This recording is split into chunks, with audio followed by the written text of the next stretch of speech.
lights went down. Yeah. We look good. I mean, I liked the back thing, but... Did the lights go out? No, they just... It went down. They came down. They went down. Might have been a mistake. Yeah. Mm-hmm. Was it a mistake? I don't know. Do we have an issue, Brian? I think we're okay. Okay. Are we? They're yelling in my ear, stop pointing that out. And now they're like, yeah, like nobody noticed it. It's like, hey, one day tonight. So something that everyone is aware of is that this morning there was a terror attack in New York City. Pipe bomb exploded in the subway below the Port Authority bus terminal, which is one of the busiest transportation hubs in the world. Now, 4 people were injured, including the bomber, who is in custody. Good. And there's lots of people like reporting lots of different stuff, and I'm sure we're going to get more real information soon. But this really, you know, threw a lot of people into terror. Well, New Yorkers travel by subway. You know, I mean, that's the thing. It's the easiest way to get around the city. I got so many emails and texts from family members. I was trying to reach my husband because we all take the subway. And I have always felt, is it a soft target? Are we doing everything that we can to protect ourselves? And I hear that New York does an incredible job of protecting our subways and our buses. You know, so hats off for all of our guys. The men and women that protect us. This time we dodged a bullet because the guy that had a premature blow-up there. Yeah. Otherwise, he would have done more damage. Well, I think people now that say, okay, this is one more thing we need to keep an eye on, and I think it's like, you know, you find out where your leaks are, and then you choose some gum, you put it in there, and choose some more gum, and put it in there, and everywhere you look, and you say, okay, this is something, you know, we find it and we do them. And, of course, on the West Coast of California, these firefighters are in their second week battling raging wildfires, and officials say it could keep spreading in the current conditions because the Santa Ana winds, which are... There's some things happening on this show today. I wasn't sure if that was my stomach or like whether that was you. I know. Every time something like that happens, I think they're pranking Sunny. I'm like, put yourself. Yes, you know, I'm the Sunny scare cam. Yeah, is on. But it's so just, you know, if you're a prayer, pray for the folks in California. These wildfires are kind of devastating, and in a way they haven't been since like 1961. I heard so just homes have been lost. Mom lost her house. Lost her, like, got an email saying that her mom lost her entire home. And it's moving so over the weekend. Yeah, because of the winds. Those Santa Ana winds. And the crazy thing is, you know, the winds will be going this way, this way, this way, and you think, okay, it's all okay. But then suddenly it's like the winds turn this way, and then they're blowing the flames in a totally different direction. But Jerry Brown, the governor of California, has said that because of global warming, this is the new normal. This is the new normal. This is what we have to look forward to. Napa Valley was decimated, right? But wait, there was just snow in Atlanta. That's true. There's snow in... I mean, crazy stuff is happening. It's climate change. Well, you know, it ain't natural gas, okay? This is... something's happening. And, oh, my goodness, we'll be right back with more hot topics.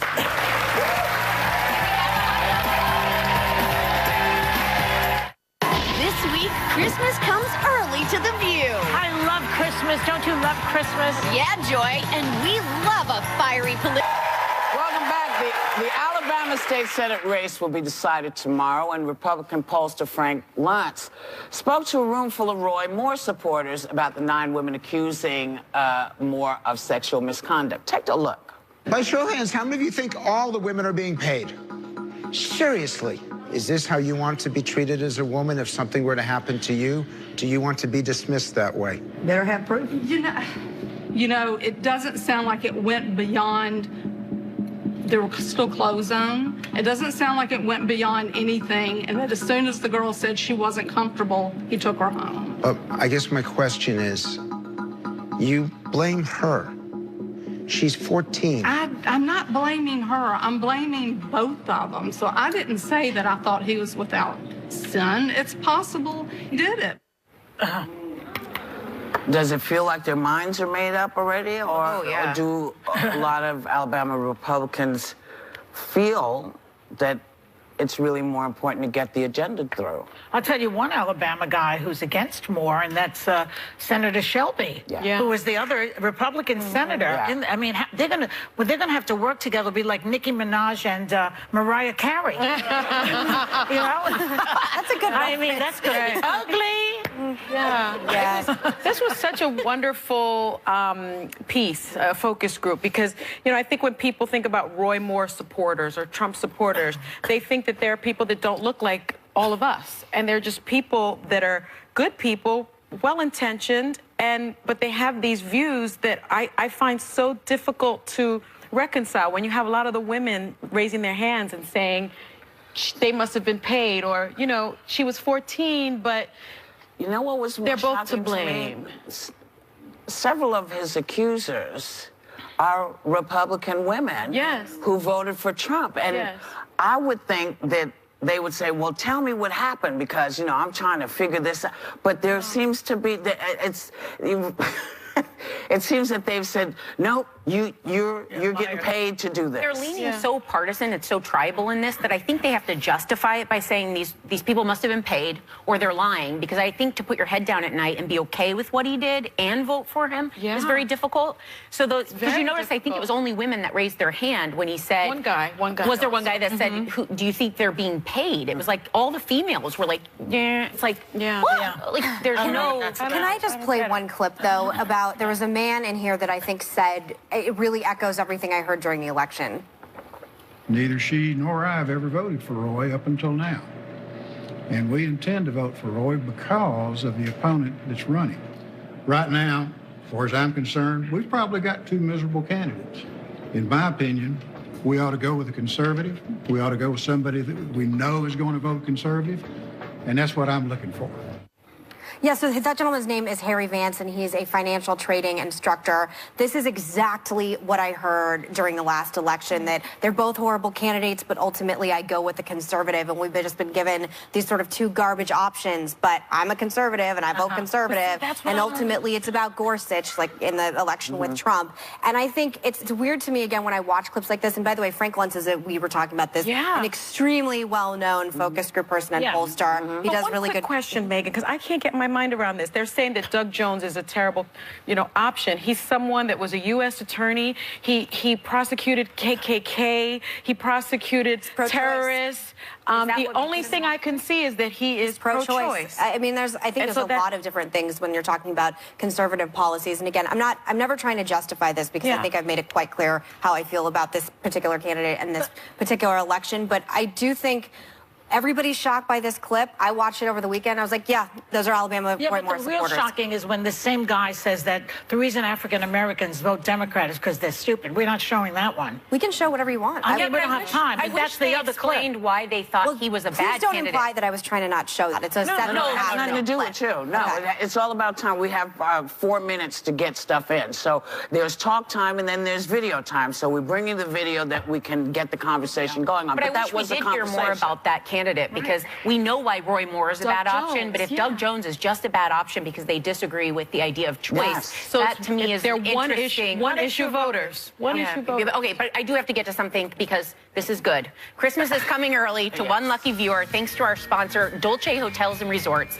Enter for a chance to win a trip for two to the south of France, worth $5,000. It features round-trip airfare to Provence, France, where you'll stay for 5 nights at the Dolce Fregat Provence Hotel, nestled amongst charming vineyards with stunning views of the Mediterranean Sea. Enjoy $500 towards the Très Magnifique, local cuisine, and more. Enter on our Facebook page for your chance to win by midnight Eastern tonight, and tune in Friday to see who won. That's fantastic. Good one. I think I got a mug one time on a show one time. I mean, the gifts given away on the show. Wow. Wonderful. That's how it nice goes. one, yeah. We'll be right back. I got a Welcome back. It's time for All I Want for Christmas is vieo. Send a powerful message this season with our Generation Dolls, a growing global community that believes that girls have the power to change the world, but always make sure to have fun and live their best life. Their collection of premium 18-inch dolls and accessories invite girls into a community of empowerment and play, where their voices unite to create the narrative of their generation. And thanks to our generation members of our audience are going home with a doll and accessories.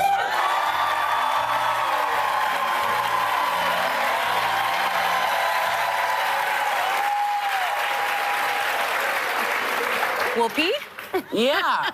You know, I spoke to Santa yesterday because we were working on other stuff.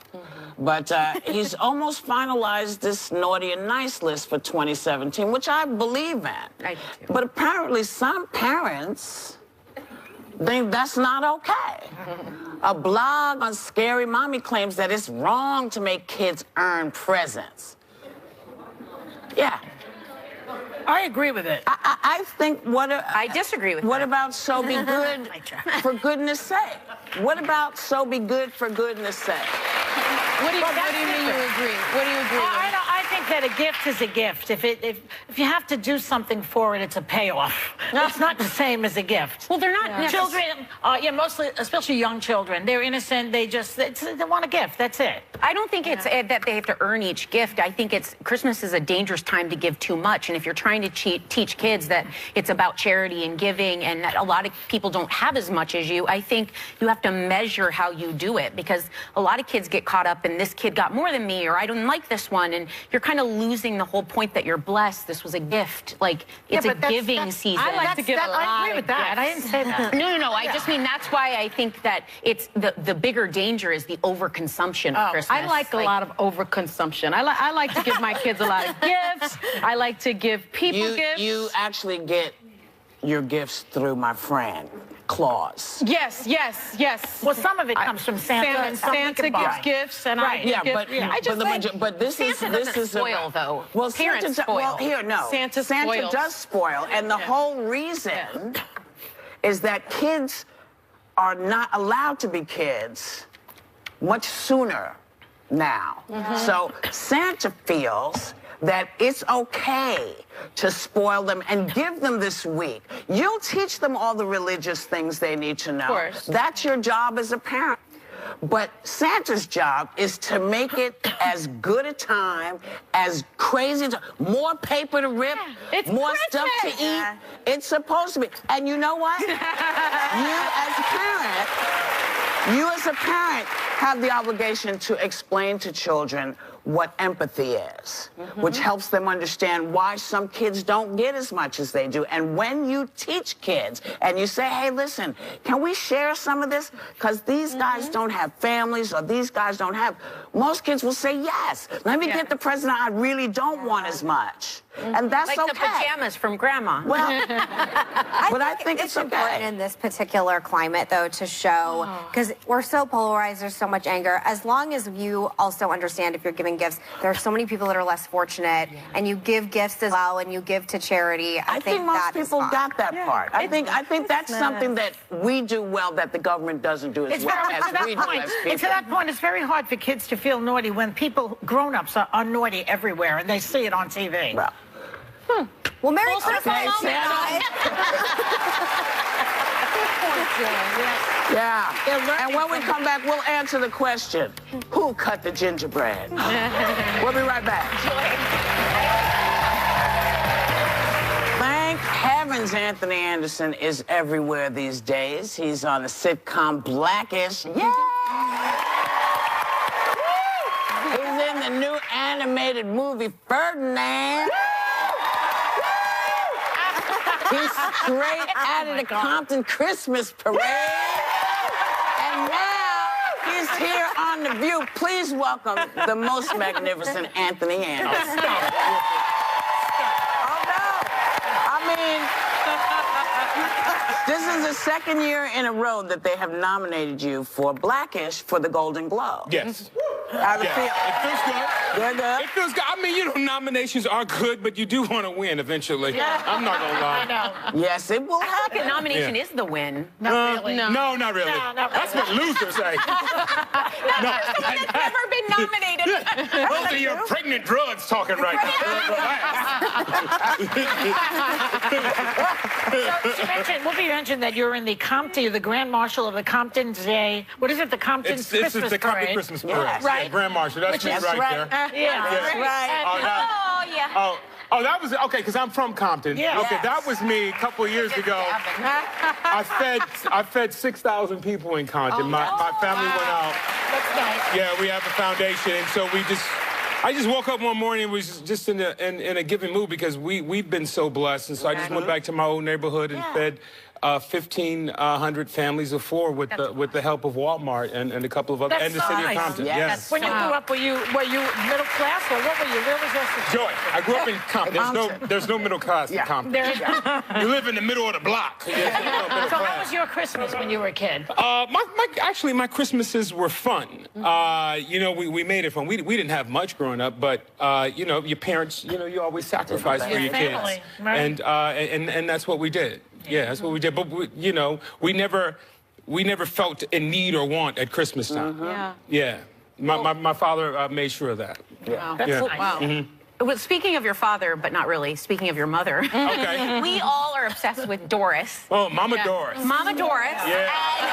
And last time you were here, Beauty of mother. well, you told us she was back on the dating scene. Yeah. Has she, like, is there any movement on that front? Well, if you look at that picture closely, you see my mom's bottom row of teeth. See, I have a gap at the top. My mother has a gap at the bottom. Okay. So at the Christmas parade this year, I interrupted my mom because I hadn't seen her.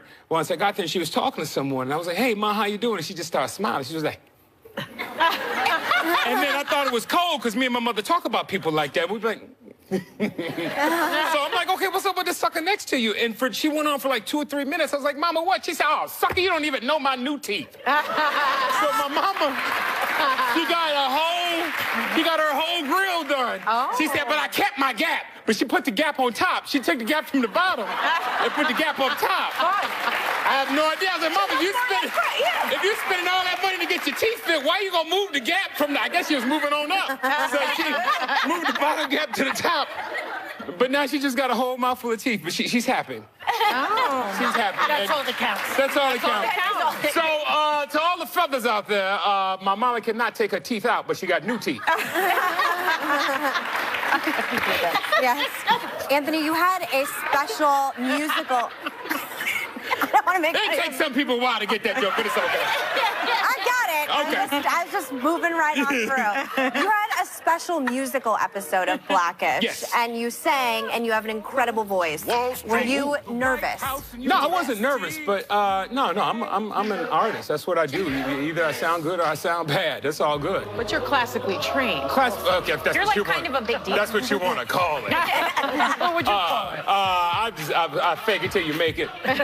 But that was our premiere episode this year about Juneteenth, about you know, switching Columbus Day to getting rid of Columbus Day and celebrating Juneteenth, the actual day where, you know, the slaves were supposedly freed. So that was our mission. But yeah, I have been classically trained in the opera. I feel like you're saying, don't make me sing. No, I'm not saying don't make me sing, but if you want me to, I will. Because I might. If my TV mama, Jennifer Lewis, can get up here. Yeah. She did. I can't be outdone by her. I ain't gonna sing for no book, but I'm okay, do this one song. La donna mobile qua più malveto muta da cento. Okay, that's it. That's it. Classically trained. Classically trained. Just a little bit. Just a little bit. Well, we have to talk about your new movie. Let's talk Your about animated movie, Ferdinand, is based on the classic kids book we all love so much. But you play a bull named Bones who is pretty scrawny and little. I mean, well, yeah. But he has your gap. Was there supposed to be like a similarity? Originally, I was supposed to be Ferdinand when I was Fat Anthony. Okay. But then I lost the weight, and so they made me Bones. Oh, okay. Yeah. Okay. That's my story, and I'm sticking to it. No, I played Bones, and you know, I saw the movie for the first time yesterday at our premiere in Los Angeles, and it's a great story. It's about, you know, anti-bullying. It's about, you know, overcoming adversity. It's about believing in its cover, and I think it's just a great story for all families to go see and take something from this movie. And we need those messages right now, don't especially, we? Yeah. You know, it's crazy. I was bullied as a kid by Tomboy Terry. Tomboy Terry Calling was you bad. out, we always remember Tom. Yeah, Tomboy. But we cool now. But Tomboy Terry reached out to me on Facebook years ago and was like, "Hey, Ann," I was like, "Is this Tomboy Terry who used to kick my ass?" And she was like, "Yes, that's me." I was like, "Oh, hey." Oh, wait, She? She? Yes, it's a girl. You didn't call no dude Tomboy Terry. Yes, I was bullied by Tomboy Terry in Compton. Tomboy. What up, Tomboy Terry? Sounds like the Waltons. Well, we'll just send Tiffany Haddish to get her. She's still there. Thank you, Anthony. Come anytime, come here. Now, his new movie, Ferdinand, is in theaters December 15th. Blackish, you know, is on ABC. You can see it then. And we, of course, will be right back. All right.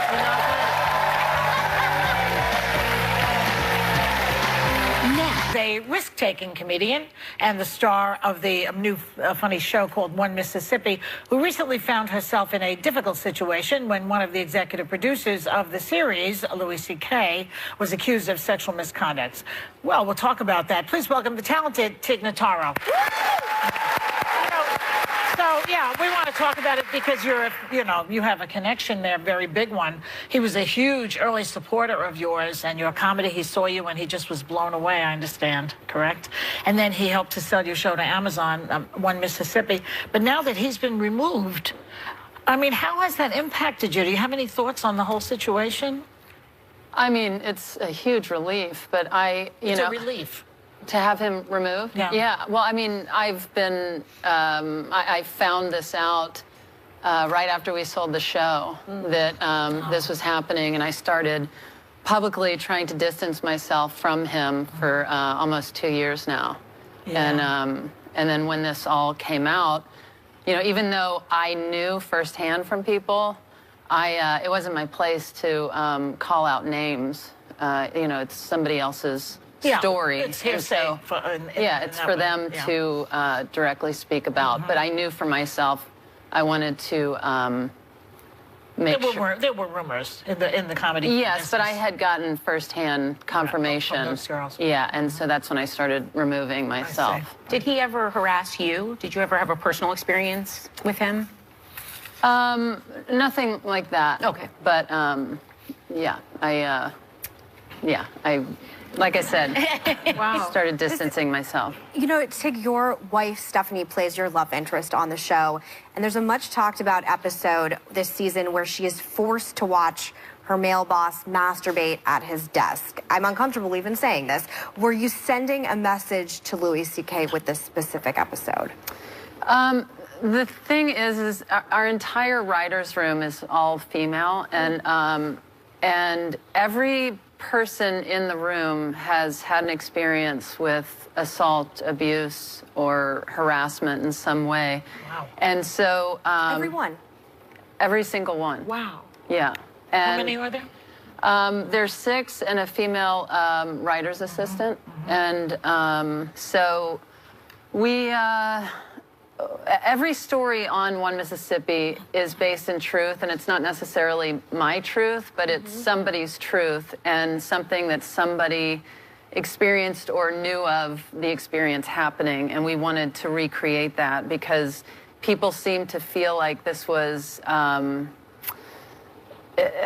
to believe that this sort of behavior would happen, because it's like, what is somebody's motivation there? And it's like, it's not, you know, it's not somebody interested in somebody. It's not somebody flirting. Yeah. It's something beyond that. It's about power. It's It's power. It's power. It's abuse, and it's not. And it's gross. It's disgusting. Yeah.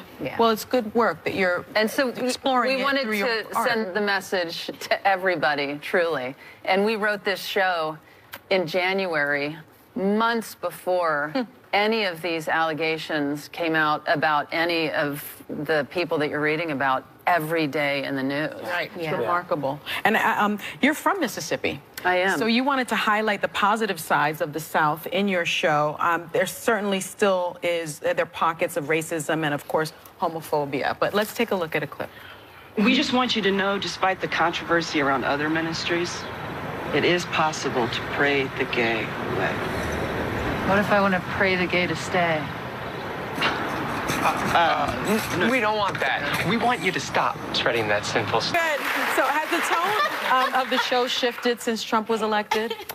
Yeah, I mean, like I said, or as you said, the first season, I wanted to show the beauty of Mississippi and the positivity that I find there. But I also felt like going into season 2, it would have been irresponsible to not highlight other realities there. And there's an obvious shift in the second season where we take things to a completely different level than we did season 1. Well, it's fantastic. Thank you. Lovely to have you. Thanks for coming on and talking about this. I know it's a difficult topic for you and for everybody. Yeah, it's not something we all know Louis C.K. too. Everybody in the comedy world. Can I say one thing really quick? Your openness and struggle with cancer is incredible, and I have found very helpful in a lot of different ways recently. And I just want to thank you for being so open and powerful with it. And thank you, Tig. Thanks to Tig Notaro.